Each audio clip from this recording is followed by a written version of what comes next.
श्री स्वामी समर्थ स्वामी म्हणतात, कर्म कुणास चुकलेलं नाही.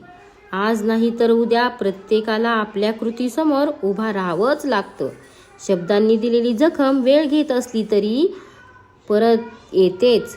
फसवणूक हसत पार पडते, पण परिणाम रडवतो. कुणाचं वाईट करून पुढे गेलं असं वाटतं तेव्हा कर्म शांतपणे नोंद घेत असतं. इथे पैसा, सत्ता, ओळख याची ढाल कर्मासमोर टिकत नाही. आजची चालाकी उद्या ओझं बनते. ज्यांनी विश्वास तोडला त्यांनी एकटेपणा अनुभवला. ज्यांनी अपमान केला त्यांनी मान गमावली.